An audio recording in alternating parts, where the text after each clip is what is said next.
Okay, cool. So yes, thank you guys so much for coming. My name is Chelsea Cohen. I'm the co-founder of SoStocked. And this talk that we're going to do, this webinar that we're going to do, is not going to be extremely focused on the basics of inventory management. What we are going to be talking about is more advanced strategies. I will touch a little bit on some inventory management best practices that you should be adopting, but you can visit our YouTube channel and see some of the other more basic inventory management stuff there. What I want to talk about right now is really the inventory, logistics, cash flow, and marketing changes and shifts that have been occurring due to two things. One is the restock limits, which I know we've been dealing with a lot. And the other is the logistics side of things, the crazy supply chain, the lack of stability in the supply chain. And so basically you need to be reorganizing and restructuring your entire business to withstand that. So I'm going to be talking about how to do that, a couple of those solid rules that need to be put in place to weather those storms. I talked to a lot of people who stock out, and they stock out because there's a specific rule that I've actually implemented in my business and advise people to implement in their business, which we will go over. But they are stockouts that are very, very avoidable if you restructure how you're doing things based on this golden rule, as I like to call it. So we'll get into that a little bit later on. But I'm going to go ahead and throw up a slide. And if you have questions, let me know if you have questions. You can type it in the Q&A, you can type it in the chat. And if it's relevant for what we're talking about at the moment, I might start answering those questions. If it is not relevant, then we'll save it till the end and we'll come back and answer them then. Alrighty, let's do a screen share. Okay, cool. So this is inventory strategies to scale even in 2021. And the reason that this is important is because, yeah, the supply chain's messed up. You've also got the restock limits. So we want to talk about what exactly it is that you guys should be doing so that you can be prepared for fourth quarter. All right. And again, if you have any questions, let me know. Okay, so and if I'm looking off to the side, it's because I have dual monitors, not because I have something better to do with my time, just to let you know. All right, so a little bit about me. I have been selling since 2014 for anyone that doesn't know me. So I've been in and around the space for, the past 7 years now, and had gotten into doing copywriting. I have a copywriting agency, so I've been working with a lot of 6, 7, and 8-figure sellers, really focused on helping them to increase their sales. And then I started having problems in 2018, increasingly with my margins and with inventory stocking out, overstocking, and decided to solve that problem. So I started looking for a software and couldn't find anything that really fit my business. The algorithms were just too cookie cutter. And so I started asking people in the community what they were using. Answer came back, we've tried everything, nothing else really works. So we're back to spreadsheets. So that was the start of SoStocked. I created a company called SoStocked.com. No experience in the software business, but I had an idea of how I wanted it to run, as I'm sure all of you have, with knowing that you have ideas on how your inventory should run, but maybe, not quite finding the tool that's been able to do that for you. So anyway, I ran into Dan Fernandez. He's the co-founder of Thomason.com, for anyone who remembers, in 2015 when Thomason came on the Amazon scene. And so he is a SaaS builder. He builds software as a service businesses. So we got together and we created SoStocked. So for the past several years, we're about 3 years in now, launched 2 years ago. We've been eat, sleeping, and breathing inventory management, and I do this on a daily basis. A lot of people funnel information and feedback my way. So we've been able to create systems and also create education around inventory management, just because we've been working on it and talking about it and learning about it for the past 3 years, whereas other people maybe have not been that intensive on this particular subject. So that's just a little bit about me and why I'm speaking to you today, and why I think I have some information that could help you. All right, so I wanted to talk first about Amazon's new storage type limits, right? So I want to actually have you guys understand where Amazon's coming from and what their #1 metric is. The important thing to know is that Amazon really never intended to be a storage facility. They always wanted to be a distribution center. So over the years, they've become more and more a storage facility because you've got these failure products that then just get parked there. And they've been raising the fees and raising the fees. And it doesn't seem to make a big difference for sellers in terms of moving the needle to get that cleared out. So they have instituted this restock limit, and it's been really difficult for a lot of us, but I'm going to talk about exactly what those metrics are that are most important for you to focus on, as well as, you know, a little bit about the difference between IPI and restock limits, but really, you know, what should you know and what should you be doing with that information. All right, so the first thing I want to talk about is sell-through rate. And we all might have an idea of what we think sell-through rate is. And my misconception on sell-through rate before I really dug into it was that sell-through rate is usually on a monthly or an annual basis. How often are you selling through? You send inventory in, and then how quickly do you sell through it before sending more inventory in? And that's the general idea of sell-through. But the important thing to do is to know what Amazon's definition of sell-through is. And once we read this definition, you'll actually start to see how every single one of the four pillars of the inventory performance index score, which is stranded inventory, excess inventory, sell-through, and in-stock inventory, all of those connect with Amazon's definition of sell-through. So sell-through is the most important metric. It is what Amazon ultimately is looking at. So understanding how exactly that works and why that's important will lay the foundation to being able to understand what you need to do to make Amazon believe that you're improving in your inventory and that you deserve more storage space. So Amazon says this is how they calculate their sell-through. Amazon says your FBA rolling 90-day sell-through rate is the number of units sold and shipped over the past 90 days divided by the average number of units available at fulfillment centers during that time. All right, so it's looking at a rolling 90 days, right? It's not recalculating, it's looking at, you know, for the past 90 days, what happened, and then the next day, the latest day is going to drop off, and so on. So this is what it looks like when we actually look at the math of it. So you look at your units sold or shipped, and then you divide that by your average units available, which is your sell-through. So if you sold 9,000 units over that 90 days, but you tended to keep only 3,000 units at Amazon at any given time, that would be a monthly turnover, which would also be a sell-through of 3. So if you're thinking of sell-through as a monthly and you're calculating it differently than Amazon, you think 1 is a good turnover rate, 3 is actually better if they want you to turn over monthly. And I'm not saying you have to turn over monthly, but when you look at that number in your inventory dashboard, you can better understand what that number means for your business if you understand that this is how they're calculating it. And this is data you can get in Seller Central if you just dig around and find it. It's somewhere in one of the columns of the inventory dashboard. So that being said, if you have 9,000 units of sales on a monthly basis, or on that 90-day period, sorry, and you also are carrying 9,000 units on average at FBA, then you have a quarterly turnover rate, and your number for sell-through rate is 1. All right. If you have any questions, again, you know, post it in the chat, and I will jump in and try to answer as best as I can.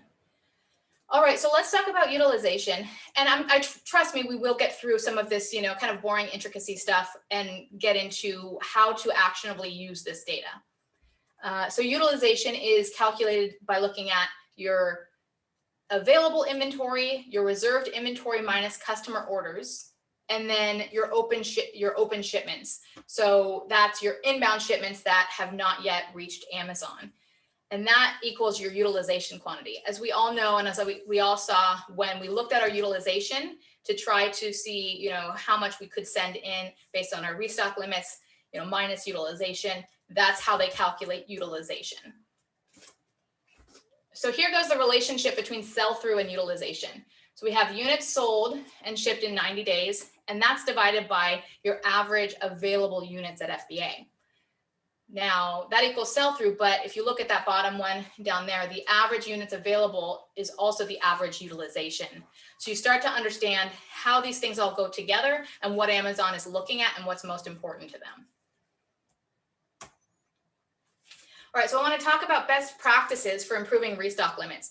So if you know these things, you can help to improve your restock limits. And at the end, I'm actually gonna, if you missed my Facebook Live, I actually discovered something via one of our users yesterday morning, which just completely kind of blew the lid for me off of why Amazon is doing all of this, why they are dragging us through all of this. And I'm continuing to gather information. So if you want any updates on these restock changes and what we're discovering with restock limits, ways to request more storage, all of these things where you can track that through some of the announcements that we make via sostock.com/restock. We have a little section to sign up. That particular page is all about restock limit updates and any of the changes that Amazon makes to the restock limits or the things that we discover and how to improve things for your business regarding restock limits. So let's talk about improving restock limits. And again, at the end, I will share what we discovered yesterday with this user. This user actually doubled. They woke up and their inventory restock limits were doubled. And they provided an email from Amazon, which was proof as to why this happened. So I was pretty giddy, pretty crazy to get it up, and we got it up as a live stream on Facebook yesterday. So we'll cover some of that. All right, so if we know that utilization is part of sell-through, and that sell-through is the #1 metric for Amazon, in that we look at IPI score and we see, you know, stranded inventory cannot be sold through. Excess inventory is the utilization portion. It adds to the utilization portion of that formula here. And then also sell-through is in itself a metric. And then excess inventory, and then stockouts also affect you're slowing down the sales on that top portion of that formula. So all 4 of those metrics for IPI, in part or in whole, equate to sell-through. So I'm just emphasizing the point that sell-through is the #1 metric for Amazon. They're really trying to move things through. They're not trying to store a bunch of stuff because, you know, similar to being at a restaurant, and the more tables you turn, the more people you can sit and have them dine, the better. If they're sitting there and they're drinking their wine and they're taking, you know, 3 hours for a meal, that is going to mean less butts and seats before you close your doors for the night. So it's the same concept. Turnover in a restaurant is the same as sell-through in an Amazon warehouse. You make more money when you push more product through your warehouse. All right. So given that, delete unnecessary inbound shipments. This is something that a lot of people have already done. I just want to emphasize the point. If you haven't done it because you have not found the need for that space and you haven't really gone and looked, it's time to do that now, because we know that it takes 90 days for any of that to roll off of our sell-through. So deleting those shipments right now is important. If you're not going to use the shipment, delete it, get it off of that utilization, because it does affect this average, right? It does affect the numbers. So that's something to go ahead and do right away. All right, removal orders and fire sales. I just want to talk about the difference between how to get inventory out of Amazon. If you have excess inventory, how do you remove it? And what are the best methods for removing it? Okay, so there are ways that you can remove it and you just clear up that space. And there are ways that you can remove it and clear up that space and add to your sales velocity, which is the top portion of that sell-through rate, right? If you're doing both at the same time, you're actually getting kind of more bang for your buck. Sometimes you cannot afford that time-wise. But if you can, you should be planning with it, especially as you know, fourth quarter is coming up and you're going to need not only that room to clear stale inventory out, but also the velocity increase, which tells Amazon that you actually need more storage space. So we talk about removal orders and fire sales or flash sales. And I'll kind of lump these into two different categories, right? So you've got removal orders. Removal orders are just going to simply take the inventory out of your FBA warehouse, and you're going to clear that space. Other types of removal orders are disposal orders, where Amazon, instead of sending it to you, of course, sends it back. I assume most people understand that. The other thing is a liquidation program. Amazon launched this around the time, or at least made it prominently known around the time that they announced these storage type limits, right? And I'm not going to get too much into the difference between the IPI ASIN type limits and the storage type limits, except to say that we all thought that it was a disaster when the storage type limits came about. We thought it was going to be a good thing, then we thought it was a disaster because a lot of those scores dropped.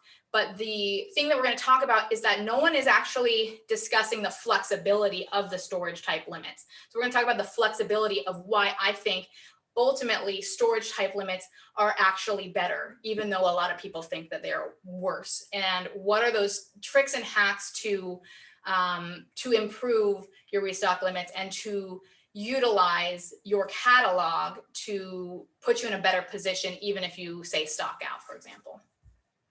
All right, so we've got removal orders, we've got disposal orders, and then we've got this new liquidation program. I'm not going to get into that so much. We actually wrote, I believe we wrote something up on it, but you can also find it on Amazon Seller Central. You can find it in the removal orders section. And basically Amazon's going to pull your stuff, send it to a liquidator, charge you a fee for that, just like as in a removal order. And then they're going to pay you within 60 to 90 days, 5 to 10% of the retail price of your products. So we've submitted a small liquidation order. We're looking forward to seeing, how much of that money actually comes back to us, how quickly it comes back, et cetera, so that we can actually test out that liquidation program. But that is something available to you.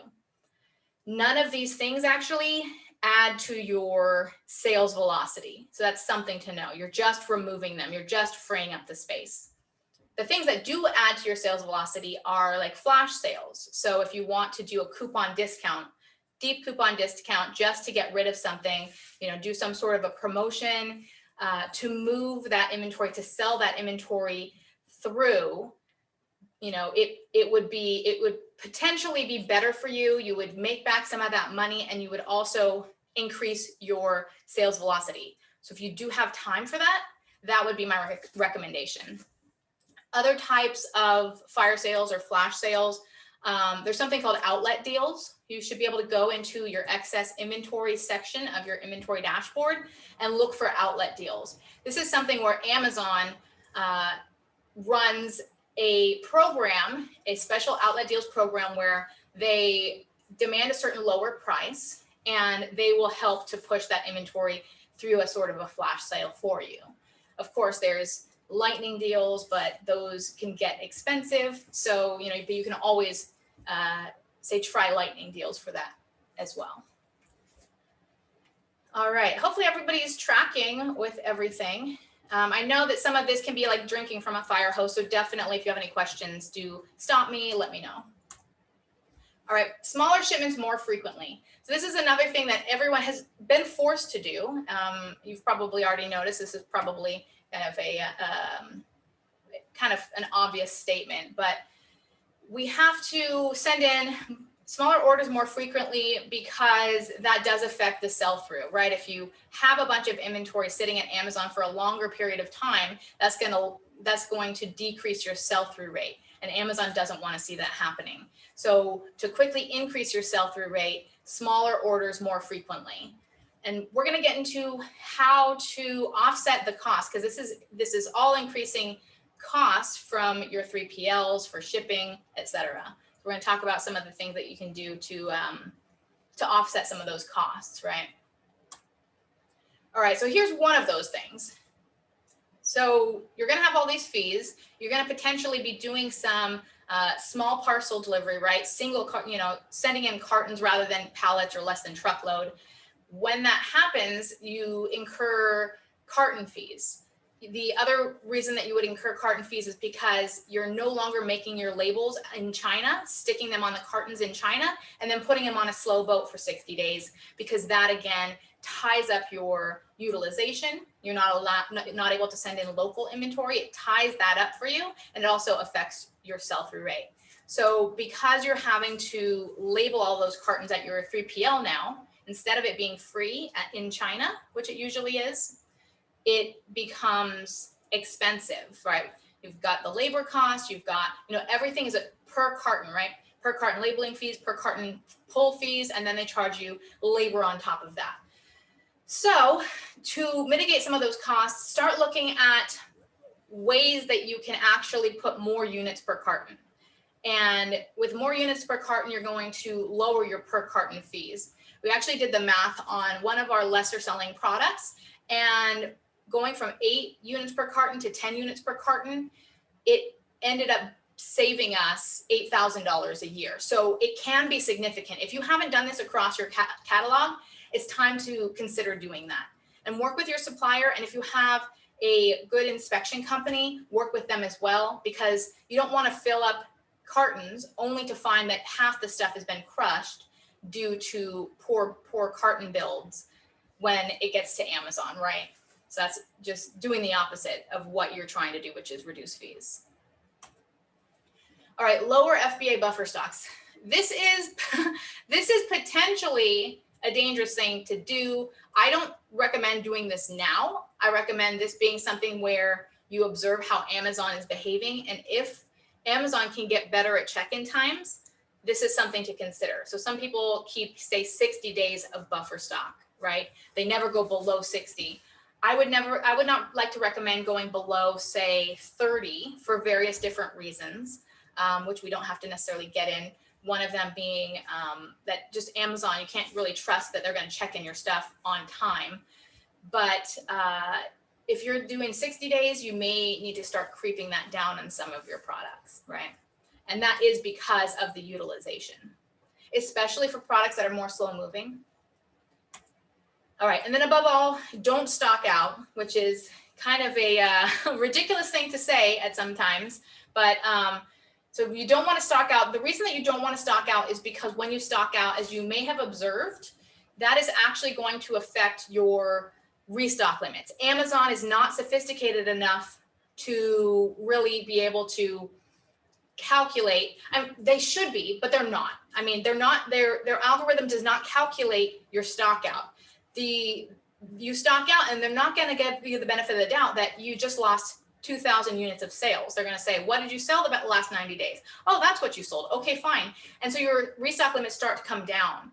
So that is one of the reasons that we like to say, above all, don't stock out. If you have to air freight something, do that. If you're going to, crunch your margins, if you're going to shrink your margins, do that, because you get into a stock out cycle where you stock out, they lower your restock limits, you send in less, then you stock out again. And it's just a vicious cycle that a lot of people got into during the holidays. So don't stock out. But if you do, and there's a question here, would you put the recording to, where would you put the recording for replay? We put things on our YouTube channel. So you can follow us on YouTube, just click that, notification button. And then also we send it out via email. So if you're on the email list, which you are because you signed up for this, you will get it. All right, so there was that question real quick. All right, so if you do stock out, what do? There's actually some things that I say are the go buttons to push when you do stock out to avoid that restock limit from plummeting. And so this is something that should be in your business. It's actually something that it helps you when you stock out, but it's also something that I would say that you should start working on to build up to being able to have more higher restock limits in the towards the fourth quarter, right? So it's a strategy for both of those things. All right, so switch to FBM. So if you do stock out, you should have a way of switching to FBM. There's several different reasons that people do stock out, and I'll get into some of those in a little bit. But switching to FBM, if you don't have an FBM fulfillment center outside of Amazon, I'd say it'd be very important for you, especially leading into the fourth quarter, to start setting one of those up. And we do on our YouTube page have a video. It's called, I believe, Warehouses and Fulfillment Centers, How Not to Get Screwed. And it's how do you make sure that the fulfillment center or the warehouse is actually a good, reputable one that's going to do what you expect them to do. And so we talk about what are those questions that need to be answered. You know, how can you make sure that they're not trying to get your business as a last-ditch effort to save their business? Because we personally had a warehouse that actually closed during COVID, and we had to move our stuff, and it gets really expensive having to do that.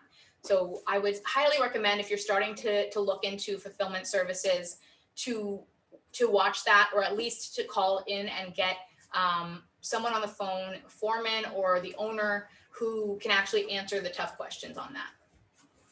All right, so don't let Amazon be your only distribution center. Even if they're your only sales channel, they should not be your only distribution channel. Because if they have your stuff and they are taking their sweet time checking it in, you're going to have some problems. So switch to FBM, because what FBM does, it actually contributes to sales velocity. So what that means is that you stock out and you're not making sales on Amazon, you have this decrease in your restock limits over time. And again, that takes, say, 90 days to start rolling off based on sell-through. So what you need to do is, if you have stock available, you can fulfill it yourself. And all of those sales that run through Amazon that you fulfill yourself will contribute to your restock limits. So that would be the first thing I would recommend doing. And of course, sometimes you don't have it because it's all stuck on a boat or something like that. But if you have extra that you have already planned for, then that would be a great way to help to mitigate some of that restock loss. All right, so again, create a distribution channel. We already mentioned that. Okay, the next thing I would say is excess inventory. So this is where storage type limits get really fun. When we had ASIN type limits, you stocked out of an ASIN and there was nothing you could do. Your restock limits were going to decline for that ASIN. There was no bouncing back from that. So what gets exciting with storage type limits, and I know that sounds very oxymoronic to say, exciting, because it's one of the most dreaded things that we've had happen to us in 2021, and that's saying something, but as Amazon businesses, it's true, that and the supply chain chaos. But the excess inventory, you need to look at, what do you have? Okay, so if you stocked out of your best seller, what do you have that you can push to contribute to the velocity, to drive that velocity so that your restock limits don't tank? You can actually borrow the velocity from one ASIN to help to bolster the sales for another ASIN when it comes back into stock. So that's, so sometimes the best times to do your flash sales are in those times where you're having trouble, with your supply chain or getting your inventory checked in. All right, so this again is something to consider doing with your preparations up to the fourth quarter.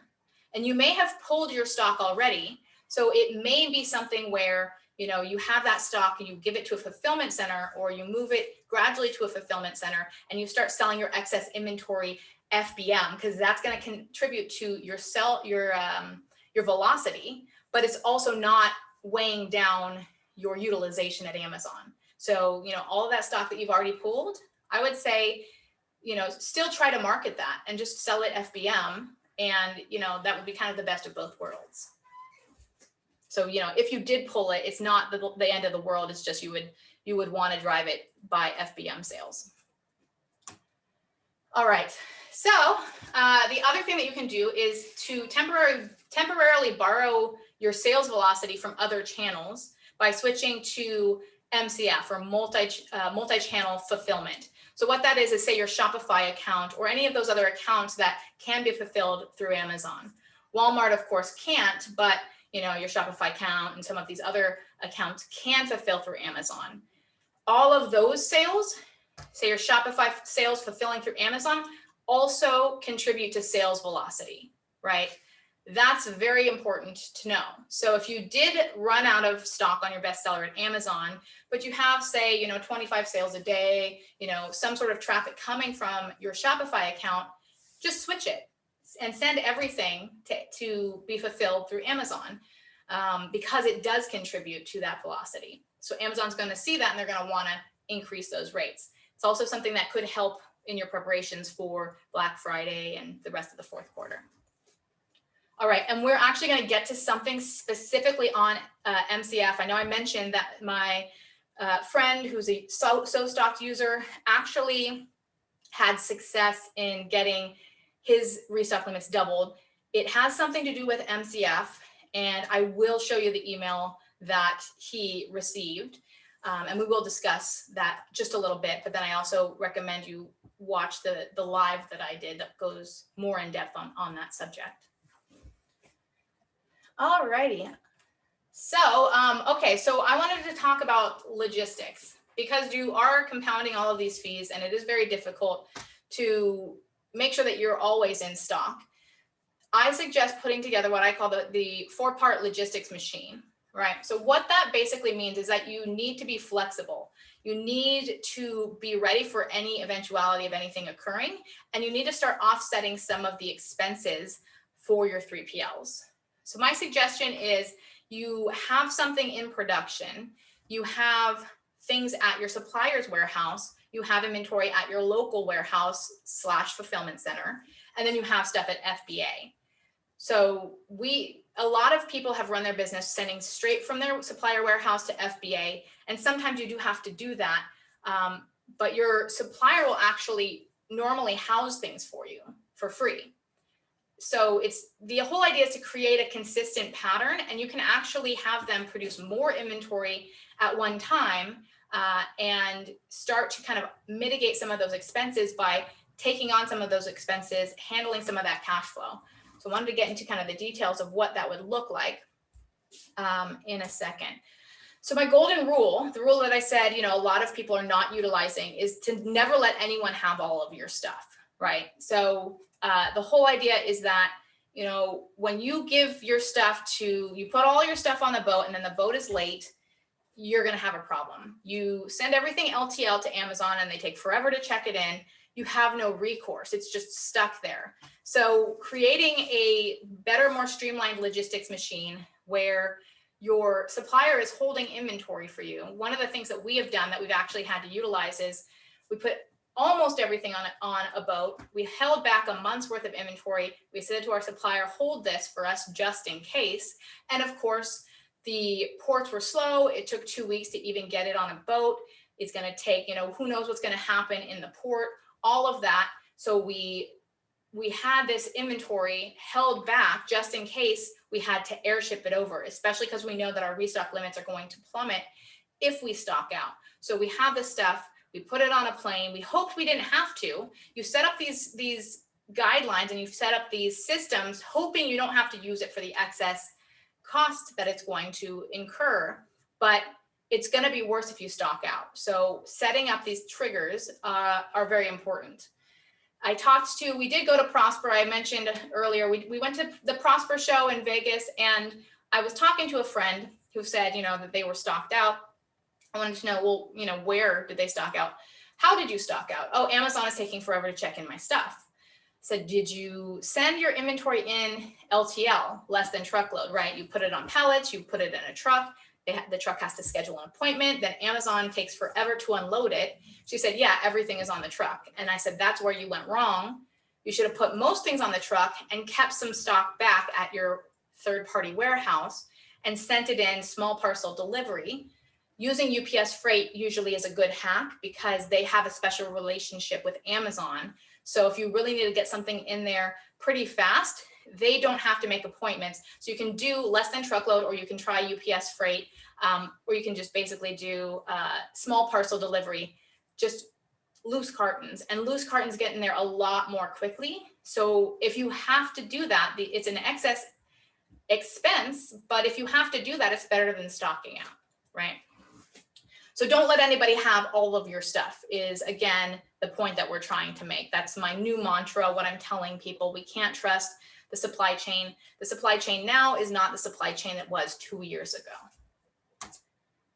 All right, so here we go. So storage and handling fees are going up, and we've got cash flow issues occurring, and especially when we have stockouts. So the 4-part logistics structure makes sure that you're actually using your supplier to offset some of those cash flow and storage issues, right?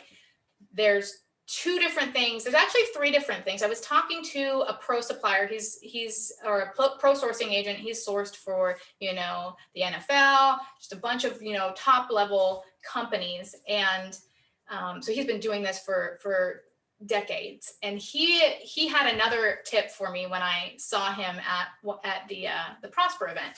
So I'll give that to you as well. But the first thing is that you should have your supplier hold your inventory and not have you pay for it. So usually they'll store inventory for free for, say, up to 3 months or so. And then the structure of the payments should be such that, say you have them produce 4 months worth of inventory, you only pay for what they're shipping out. So say you ship out 2 months, or say you ship out 1 month, you are paying the down payment on the 4 months, and then you're paying the final payment on whatever is shipping out. So your cash flow is controlled and your inventory is more secure because you've already got it produced. Now you only have to worry about the lead times for shipping rather than the lead times for producing. Because what ends up happening is sometimes there's raw material problems. Production started to slow down because of the raw material shortages due to the protocols from COVID. So that's a problem in and of itself. And so you mitigate some of that by producing a large sum when you can, and then having it sit there and then sending stuff over in pieces using the system where you're only paying for what is shipped. So that's where your cash flow becomes a bit more steady. You can more easily launch products and scale your business, and you have more money for marketing. And then the final thing that I got from the sourcing agent was that he's actually been having suppliers pay a portion of the increase in shipping. So say the increase in shipping is, you know, for easy math, say the increase in shipping is, you know, $10,000 for a large order, paying say 10% of that or 30% of that. He said even up to 50% of that, he was able to get them to cover. So they get supplementation at times from the Chinese government. So this is something that is a little more easy to get them to do, right? So that is another aspect of how you can work with your supplier to help to ease your expenses and your cash flow. All right. So really quickly, that would look like this: 30% down on 4 months of inventory, 30% payment, and then each month you're paying for the month that you're shipping, right? And then you get free storage. So it more easily controls. So instead of on month 1 paying the rest of that inventory, right, the rest of that that purchase order, you're paying it over 4 months of time. And this can especially be leveraged when you are doing more business. You say, I'm going to launch these new products with you, right, through your catalog, but I can only do it if you work with me, right? They understand that things are tough, things are going on, and they don't want to lose your business, right? All right, we have a question here. How is Amazon calculating the storage unit limit? What metric did they use to consider whether or not the storage unit limit will decrease? Right, so we talked about sell-through. Not sure if you jumped on a little bit late. We did talk about sell-through. That's something that you can look at when the replay comes around. So the sell-through is the biggest metric. I will say there are other things that are involved that we don't necessarily know about. And sometimes Amazon will drop those rankings. You'll wake up and your ranking, or sorry, drop those limits. You'll wake up and your limits are dropped. They did that on May 16th, and they sent out an email saying, hey, we did this. We dropped your limits. We are trying to get ready for Prime Day, and we just felt like it. You know, we just had to. So we're trying to improve check-in times. Of course, improving check-in times didn't actually happen, but that's what Amazon said the reasoning behind why they did it. So that's the biggest metric. But again, like I said, there are other factors in play that we don't know about, we can't know about. However, I did, and I'm about to go with this bonus tip I did yesterday to discover one of the other metrics that's very interesting. Gives you a whole other perspective on what Amazon is doing. All right, so, okay, let's see what time we have. All right, we have 20 minutes left, so I'm gonna just go through some of this really, really quickly. Inventory best practices to adopt, and then we'll get to the bonus tip. All right, inventory-minded marketing. So this is something that I found Amazon sellers were really bad at. I actually created this term, this phrase, inventory-minded marketing. Marketers would find a new hack, they would do it, and it would be extremely successful, but they wouldn't vet it against their inventory and they'd stock out. And that gets really expensive really fast. So the whole concept is that when you're doing your inventory plan, you can't do an inventory plan without a marketing plan. And you can't do a cash flow plan without an inventory plan. So all of these are actually part of the same story that we're trying to tell, the same objective. And so marketers can't market in a vacuum. They actually have to be more responsible now than ever. They used to be involved in driving revenue. Now they have to be in charge of also pushing inventory, pushing sell-through, right? So inventory-minded marketing. Here's a couple of things that I recommend for inventory-minded marketing. Building a marketing plan and having your marketing plan sent to inventory for them to see whether or not all the products in the marketing plan are going to be available, or if you're going to create a stock out. Let me actually jump over to our software just so that you can kind of get an idea of the marketing plan. So in the forecast that we have built out, every single SKU you can come in and you can add. You should be adding all of your plans, right? We remove the stockouts, we remove the sales spikes. But for example, if the team wants to, the marketing team wants to increase sales by 15% by starting a new PPC campaign, you can go and apply those, say, to a specific tags, right? You can say, okay, well, here's my, let's say, bestsellers. All my bestsellers I'm going to be driving. And then you can add that tag, and it's going to add 15% to every single one of those products. And you're going to see whether or not a product is going to stock out. You can say, okay, well, we can't do that, obviously, because this product is going to stock out, for example. You can add lightning deals, or if you don't do lightning deals, or if you do other types of marketing, an email campaign. You pick the dates. And so this is what you should be doing, no matter if you're doing it in a software or you're doing it on a spreadsheet, however you're doing it, your system should include being able to create plans and apply plans, apply the marketing plans to the inventory plans. You can see obviously that this is our demo account, and this is not,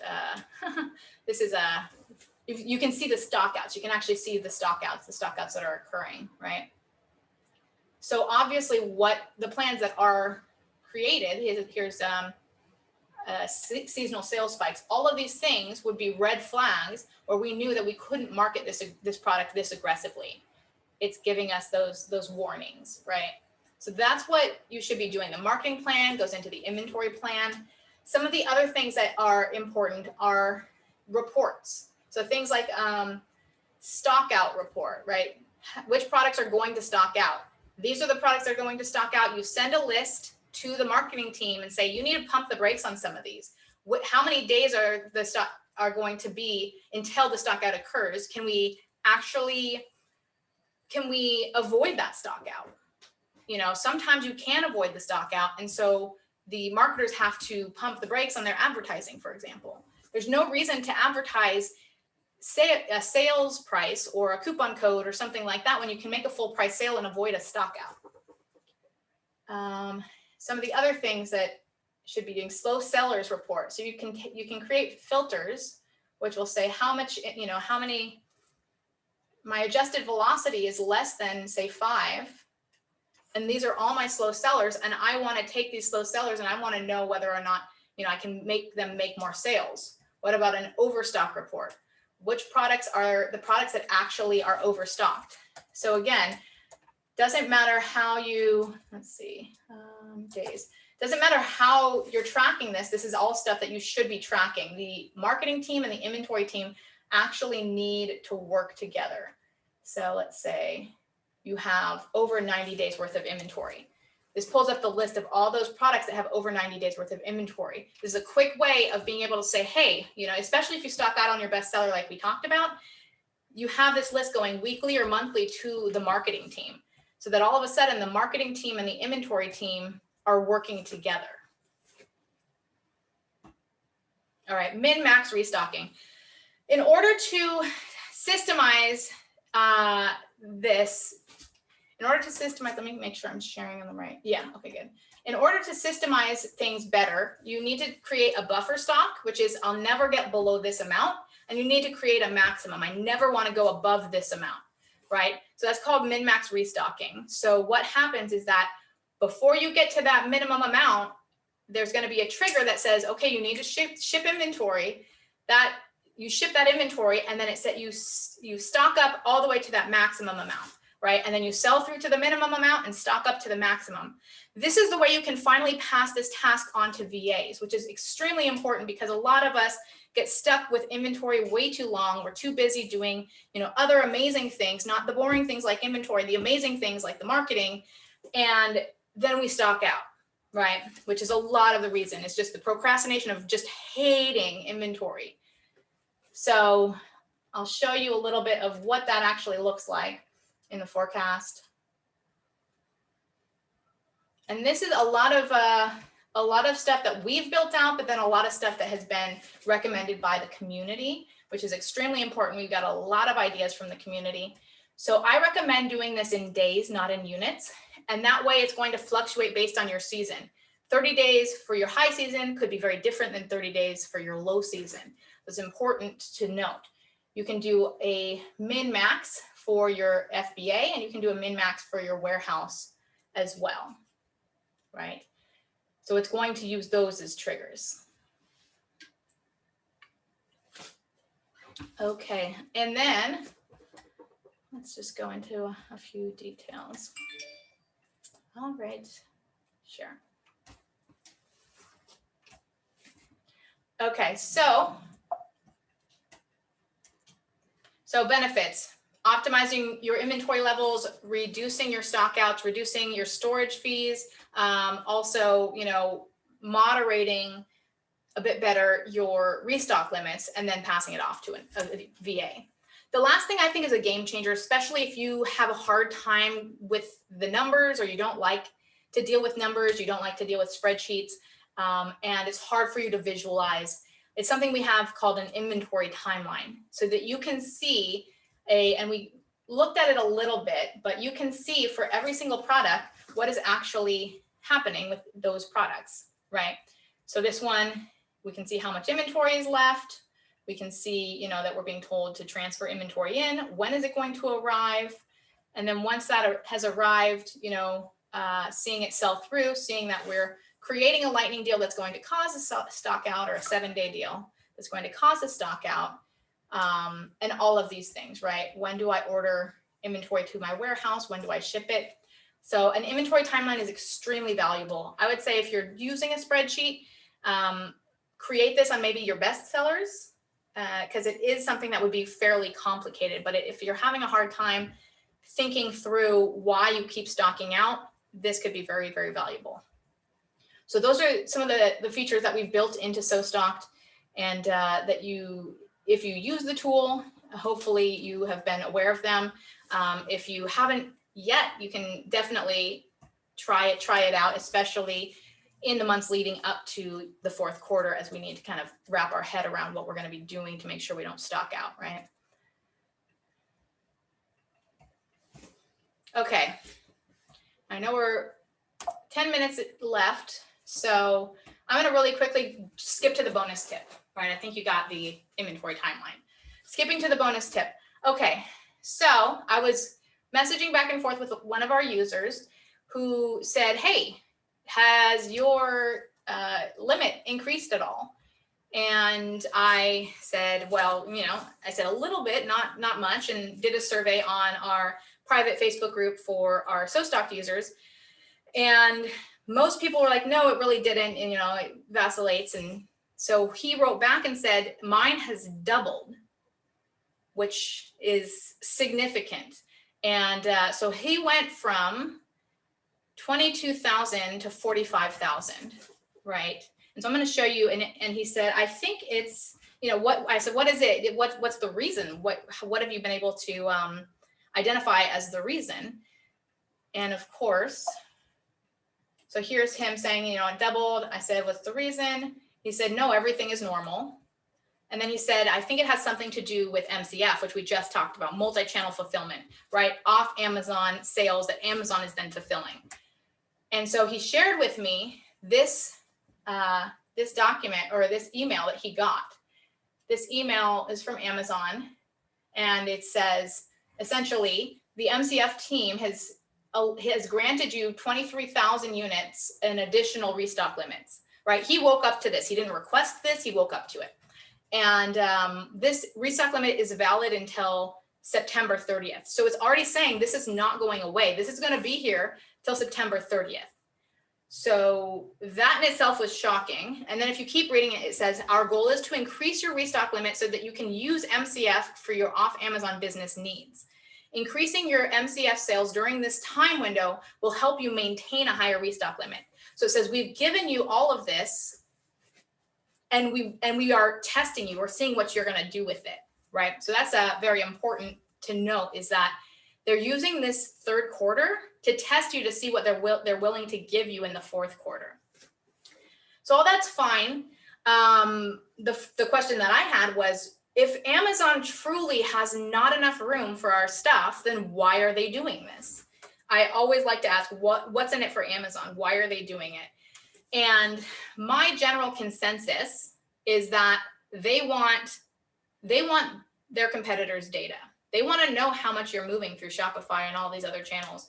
So it is beneficial to them, you know, because a lot of people, they stopped doing MCF because no one understood that MCF contributed to restock limits and velocity.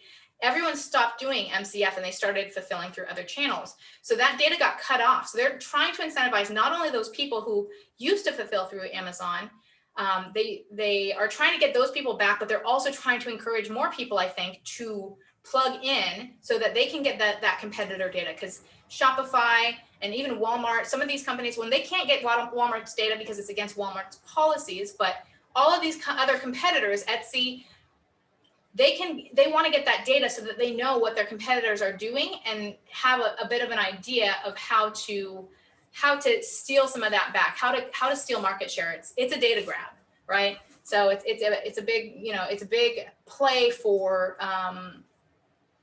learning what their competitors are doing for market share. So that in itself is extremely interesting. And again, I go into this in a little bit more detail, but this is the more interesting thing. If you want higher restock limits to support your off Amazon business, please reach out to this email and send us a copy of your 90-day unit volume forecast for MCF and FBA projections to request a higher limit. They're telling you not to give them proof. The proof comes later. They're telling you that they need a forecast. So if you have, you know, pumped the brakes on some of your advertising, they're saying for MCF and FBA. So you give them the projections, and then they'll give you more restock limit, right? We have not checked this yet on UK. We have not checked it yet on Canada, which are completely different stories. But I recommend you give it a shot. You know, change a little .com to you know .co.uk or .ca, and see if that email bounces back or not. But this is something that you know, you can put that together. The proof is going to be at the end of the third quarter, whether or not fourth quarter you're going to be awarded restock limits. But again, if you've been pumping the brakes on your advertising, you've been pumping the brakes on your marketing, you've been holding off on releasing new products, now is the time to do that. The third quarter is the time to request this, get this limit, and just push as hard and fast as you can. I don't know if they're going to approve everyone. I don't know who they're going to approve. We're going to see it. I did get feedback after I did that live. I got feedback saying that they did get approved, and they got approved for exactly what they asked for. So that's just a little bonus tip that we're putting out there for people. Write to me, let me know what happens. You can reach me again at sostocked.com/connect. I'm very interested in knowing what continues to happen on this. And again, like I said, if you go to sostock.com/restock, we will be providing updates. And last thing I'll say about restock limits, we are adding a restock limits tool to our, let's stop sharing. I think I'm stopped sharing. We are adding a restock limits tool. It should be launching in the next, say, couple weeks.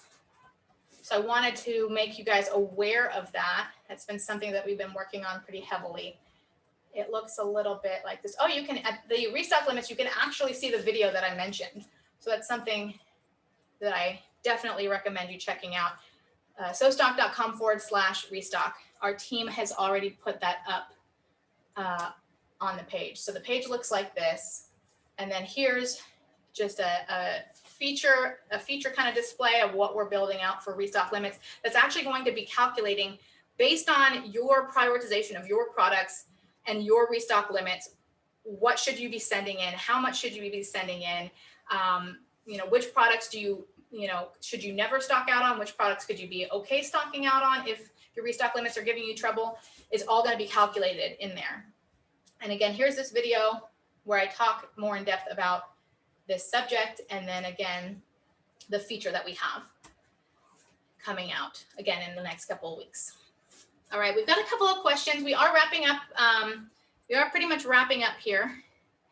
Thought sell-through is the number one sell-through is the number one metric. Yeah, Eric was just adding sell-through is another number one metric. Yes, that is correct. So again, watch the replay if you missed the beginning. We did talk about sell-through. What does Amazon consider sell-through? What is the definition of sell-through per Amazon?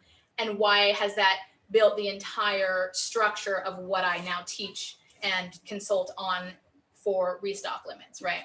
Restock limits, sell-through, and how to run your inventory, and what are those things that affect your inventory performance with Amazon. All right, we've got a couple more minutes. I just want to wrap up with let's see, where is it? Yeah, okay, good. We have, if you go to blog.sostocked.com, again, blog.sostocked.com, you'll notice that there are some freebies that we give out. We give out a marketing planner. We give out a spreadsheet, as well as a free HTML tool, because that HTML the HTML change is coming. And then also, if you want to do a demo and get to know what our software is, you can do that as well. But no matter what you do, you should have an inventory management system that removes sales spikes, removes stockouts. It factors in lightning deals, seasonality, gives you alerts, tracks your orders and transfers. We didn't even get into, we have, ways of tracking all of your stuff. Where is all my stuff? What are my orders? Where are they? When do they arrive, etc. And then managing all of your FBA, 3PL, and on order stuff. So your system should be doing that. If it's not doing that, you need to start adding to that system or finding a new one. So yeah, so sostocked.com. Again, if you're interested in learning more, you can go to sostocked.com/connect, connect with me via socials and email, and then book to see what SoStocked does do. We're always making advancements. Most sellers have my email and, can contact me or the rest of the team for feature requests. And that's really how we've built SoStocked. Is I'm a seller myself, but I believe that the community as a whole and a collective has experienced more than I myself in my own business. So we're constantly adding things based on suggestions from some really smart sellers. We've got 7- and 8-figure sellers that have really helped us with building out the tool, and we'll continue to do that. All right, so we've talked about this. We have a PO creation tool. We have some bundling workflow that's in there. We do free migration. You get one-on-one calls, and it's not just one. If you need multiple calls, we are available to do that for you, not only in terms of integrating into the software and understanding the software, but also strategy. What should you be doing? How should things be built out for your logistics, right? That's some of the stuff that we found education-wise that we are very much pushing forward is the inventory management and logistics education, right? All right, do we have another question before we finally wrap up? What is the number one MCF you'd recommend starting with? I would say, I think I understand the question. I would say whatever you can get the most traffic from the fastest. Obviously not Walmart because they can't link. The most popular one is probably Shopify, but you would need to actually be able to drive traffic that way. So I would say Shopify is probably the number one, but it kind of takes a little bit of a runway. I'll actually, a good point, I'm gonna actually make a note, and sorry about that. I'm gonna actually make a note, and we're gonna put together a list of what companies do fulfill via Amazon. Maybe we'll add that into some of our restock limit stuff. So let me just make a note of that, and then I'll circle back and I'll we'll push that out, that list for you guys. All right. Any other questions that anybody has? I know this was a lot. It's you know, like, again, like drinking from a fire hose. You can reach out to us also, sostocked.com. We have these inventory secrets, and you can also, like I said, go to sostocked.com/connect. You'll be able to see a way of booking a demo, and then any other webinars that we have. I'll just show you right now. All right. Any other questions? Okay, we've got a thank you. All right, as we're wrapping up, if you guys have any final questions, do let me know. So there's book demo call, join my upcoming webinar, get so stocked, and then all of my contact information, right? If you are on LinkedIn, if you're on Facebook, you can connect with us there, connect with me. And then here's a little bit more about our software.